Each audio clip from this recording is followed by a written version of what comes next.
Hi friend समस्त को मो तरफ नमस्कार। आशा करुँची समस्ते भल थे खुशी थे सुस्थ थे सब भल रुहतु खुशी रुहतु फेस रे स्माइल रखि था। तो आज आपण जमी प्रीवियस वीडियो कही आज गोटे हेयर केयर वीडियो करी कारण मुझे जहाँ भी रेमेडीज निज उपर अप्लाई करे आपण सांगे सेयार करे तो आपण मैंने निजे देखु तापर मत कमेंट्स करेंगे। तो देखिपे चुटीर अवस्था देखु पूरा झाड़ू परी हो जाइए कहीं ना एक तो शीत दिन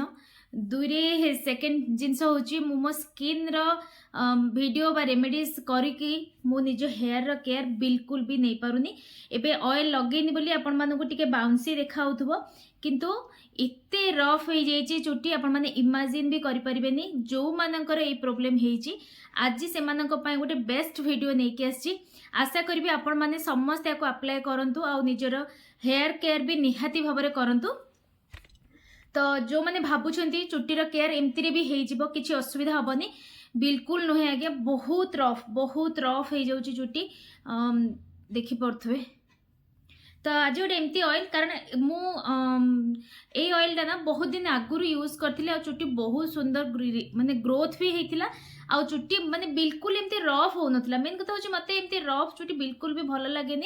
कहीं ना चुटी कुंडेला बेलू को ऑटोमेटिक चुटी जब आप रफ रहा चुटी एते पूरा उपुड़ी छिंडिकी पूरा नष्ट ये चुटी रखिकी जहाँ न रखिकी से। तो चलते जो मैंने हेयर लवर जो मैंने चुटी को पसंद करती जो मैंने लॉन्ग लॉन्ग हेयर चाहती एमती नुहे जेकोसी रेमेडीज आप अप्लाई करूँ एमती नुहे आप 7 डेज रे पूरा पाद पर्यटन आम खाली गोटे थंबनेल दऊ किंतु सेटा केबे भी पॉसिबल नुहे सबू जिनस नेचुरली धीरे धीरे हुए।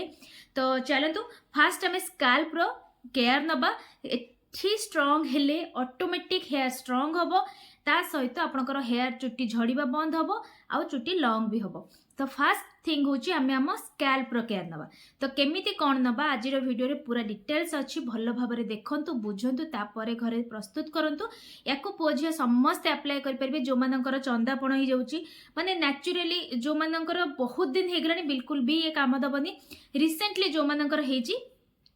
किछि ना किछि माने कौन कहले बेनिफिट पाई पारंती। तो चलते आज वीडियो स्टार्ट करबा। जो माने आज वीडियो मो पे नुआ अछंती आशा करबी फुल देखंतु तापर जे घरे बनातु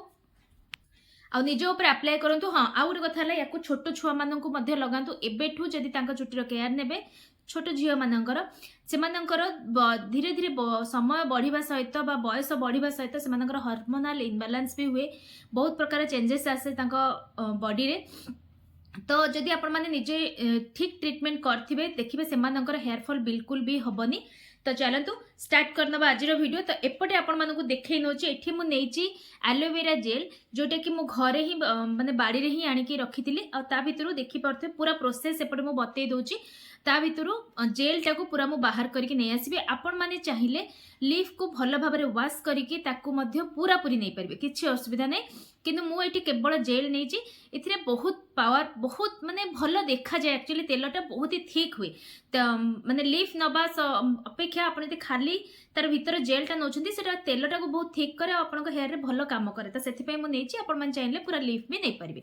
तो नहीं सारला परे गोटे लुहा जगह रे पूरा पूरी प्रोसेस आपन को एपट देखै दोची। तो ता सहित मु कहि दोची गोटे लुहा जगह रे आपन कड़े नहीं पारिबे सस्पेंड नहीं पारिबे जहाँ भी आपन पाखरे अछि किंतु लुहा जिंस नेले बेटर। जदि लुहा नहीं ताले ऑयल टाको बनै सारला परे सेति गोटे लुहा कंटा पकई देबे ठीक अछि।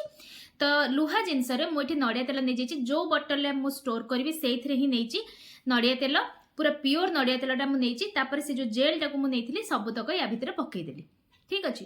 तापर याको पूरा लो फ्लेम करके 15 मिनिट पर्यंत पूरा छाड़ देबे किछि भी टच करबार नै आपण साइड कर देबे। ताको 15 मिनिट परे आपण माने देखिबे मुझे देखु आनी आ जो तेलटा ना एते थिक हेची आ स्मेल अमेजिंग स्मेल ठीक अच्छे। तो मुझे किसी तेल आनी जेहेतु से ठंडा हो नाला 15 मिनिट पर टिके हल्का स्पून रे चले देबे तापर आपणकर तेल रेडी हो गला 15 मिनिट्स। जदि आपण ताकू लॉन्ग टाइम पे स्टोर करने चाहते बहुत बड़ बोतल बनवाक चाहते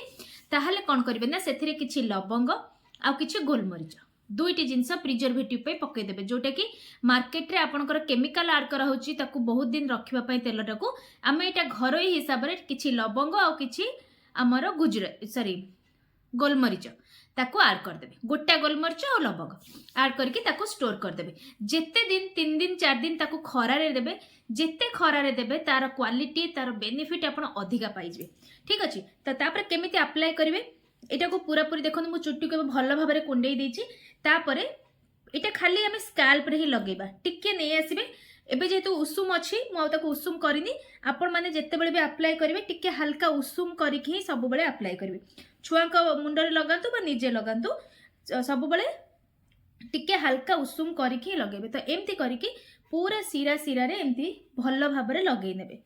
लेंथ रे जेते इंपोर्टेंट नुहे आमर स्काल्प रे एई तेलटी लगेबा निहाती जरूरी याको आपण मान जदी राती रे जो माने ऑयल मसाज करंती राती रे मध्ये लगेई परिबे जदी राती रे लगौ नांती इवनिंग टाइम रो लगेई नियंतु आ नेक्स्ट डे मॉर्निंग आपण माने हेयर वॉश करंतु जदी आपण माने बाहर को बेसी क्वाडे जाउ नाहंती आ बाहर को जेते बेले भी जाउछंती हेयर को कवर करके जाउछंती याको लगेई कि आपण माने गोटे दिन पर्यंत हेयर रे लगी रखी परिबे ठीक अछि तो याको भल्लो भाबरे एमती टिके टाइम देबे जेमती हम स्किन केयर पई टाइम दउछंती सेमती हेयर केयर पई मध्ये टाइम दियंतु 10 रु 15 मिनिट्स पूरा देबे आ भल्लो भाबरे मसाज करबे जदी घरे आउ केही अछंती जदी सी मसाज करि दउछन तो बहुत ही बढ़िया नहले निज हाथ रे एमती भल से मसाज करबे जेते स्कैल्प को आमे मसाज करबा ब्लड सर्कुलेशन भल्लो हबो ता सहित हमर माने हेयर ग्रोथ भी हबो हम स्कैल्प रो जो जहाँ भी प्रोब्लेम अच्छी जो कि आम चुट्टीर ये सिचुएसन हो जाइए से सब दूर हो तो भल भाव देखूँ मुझे भलसे मसाज करुच्ची 15 मिनिट पूरा मसाज करदे आराम से